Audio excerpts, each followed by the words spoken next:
How can you estimate damage in Pokemon in seconds? And what is the real reason behind why Latios is so much better than Starmie? Or why is Dracovish so stupid? We're going to answer all of these questions. But first, a quick quiz. Without any EVs or items and at equal levels, does a Blastoise Surf KO Charizard? What about a Latios Surf on Steelix? What about Flygon's Earthquake on Golem? Or how about Skarmory using Aerial Ace on Heracross? If you've played a lot of the game, then your intuition may be tugging at the answer to some of these.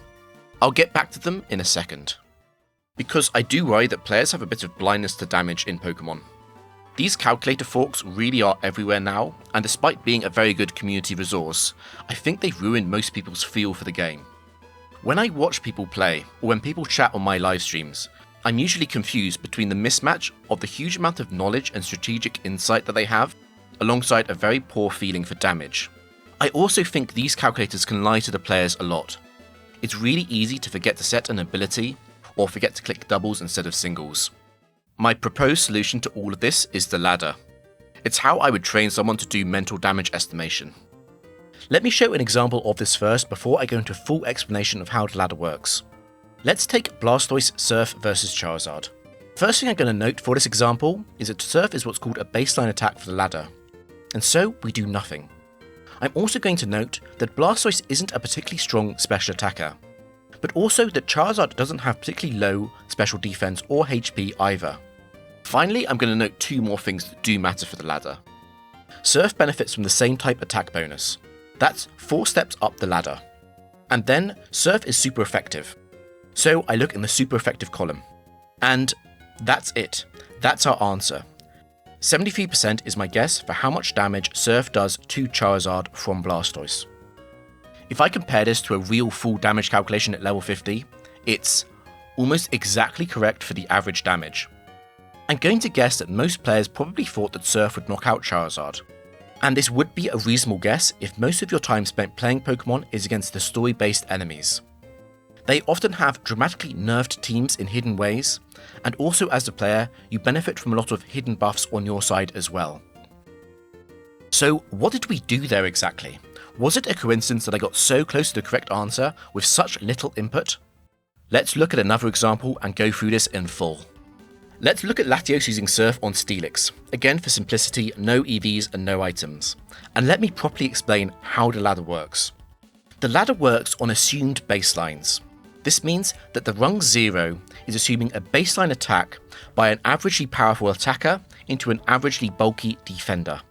Well, Surf is a baseline attack, which means it has around 95 power. If Surf was a stronger attack, we would move up the ladder, and if Surf was a weaker attack, we would move down the ladder. I'll show some examples of this later. Let's also consider our attacker. But Latios still has 130 base special attack. This is a lot higher than the baseline 80 attack for this ladder. But this ladder is meant to be a casual tool, so let's pretend for a second that I don't know what Latios' base special attack is. Instead, I'm just going to say something simple. Latios has very high special attack. To code this on the ladder, we take 4 steps up. In general, for each approximate power level, there are a number of steps we would either take up or down the ladder. Likewise, let's look at the defender here. Steelix has base 65 special defense. But again, maybe you didn't know that. Instead, I'm just going to say that Steelix has low special defense. And this is about 2 steps up the ladder. Because Steelix has poor special defense, it means that we're going to do more damage into it. So 4 plus 2 is 6, and overall we've taken 6 steps up the ladder. We move into the super effective column, since Surf is super effective on Steelix. And this is our final answer, about 89% damage. If we check this against a complete answer from a full damage calculation, it's a pretty decent guess, but we've slightly undershot the true average. And this is because the approximations used here all stack in a way that slightly underestimated damage in the final calculation. Still, I'm going to guess that you're fairly impressed at the speed and accuracy here.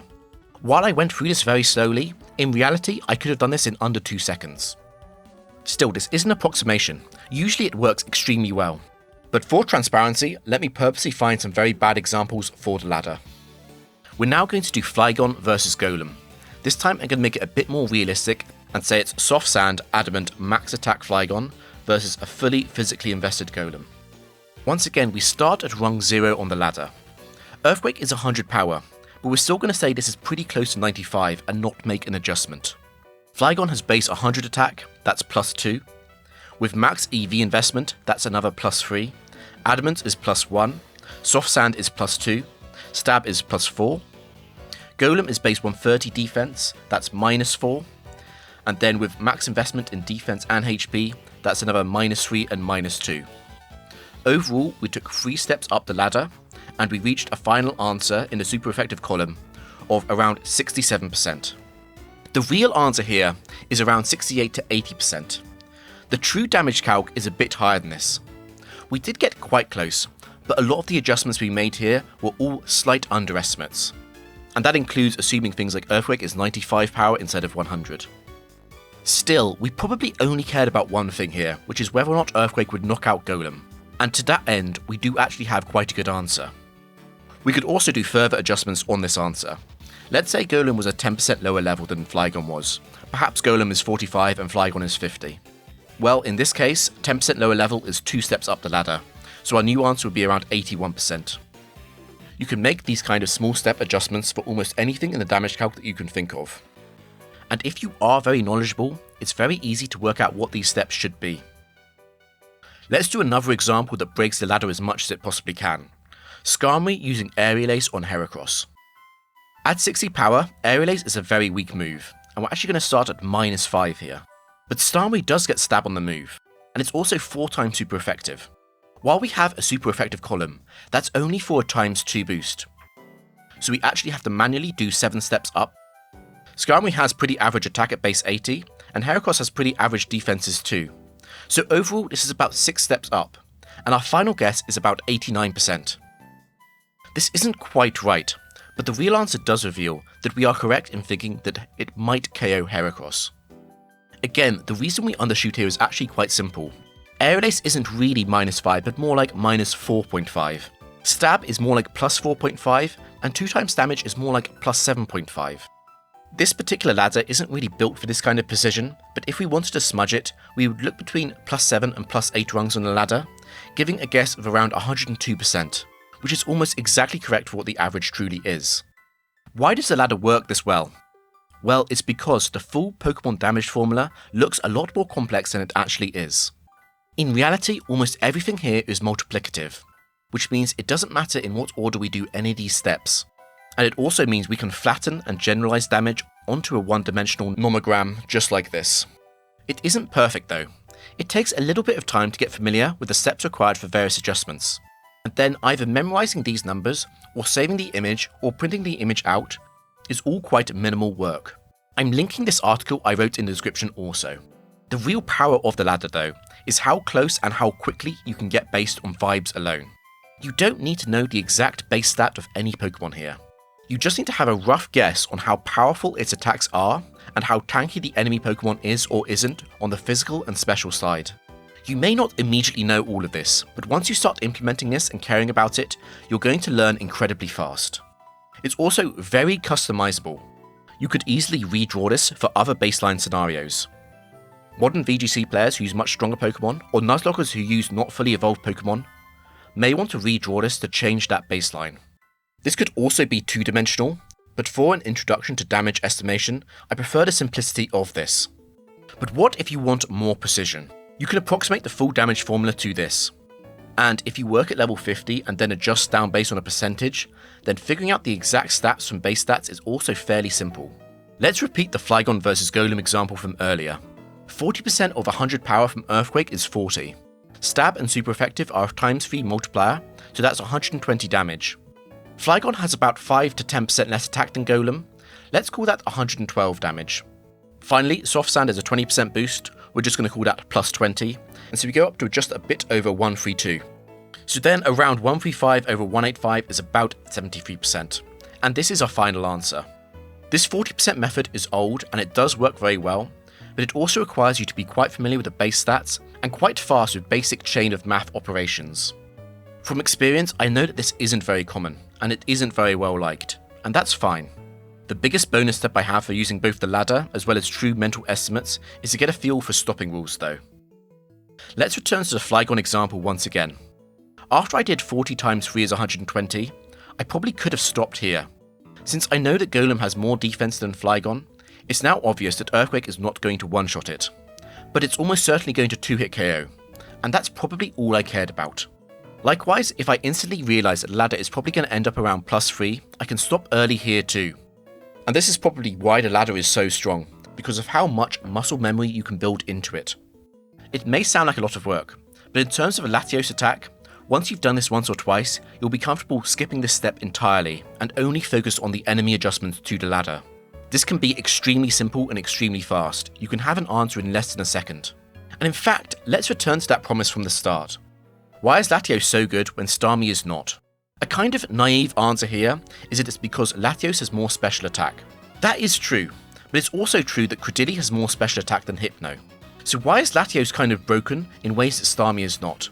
Can we figure this out from first principles without having to play hundreds of games with Latios and Starmie? The ladder actually gives a simple answer to this.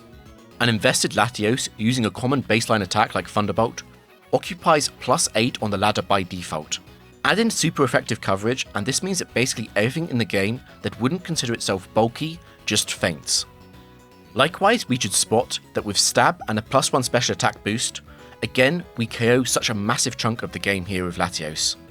Compare this to Starmie.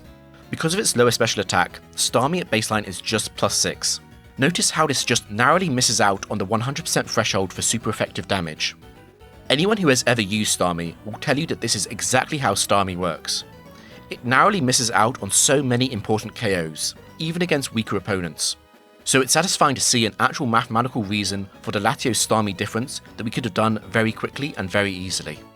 As a funny comparison, I could also put Choice Scarf Jolly Dracovish on here. Vicious Rend starts out at about +18, which isn't even displayed on the ladder. Even bulky Pokemon with defense investment can fake to that.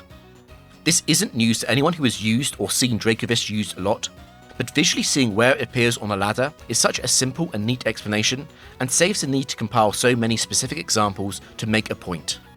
The ladder is also a great way to symbolise just how much Pokemon has been subject to power creep over the years. The baseline offense and defense on the ladder here are base 80. In modern games, you'd label both of these base stats as weak. Now, despite all of that, should you actually learn how to do mental damage calcs?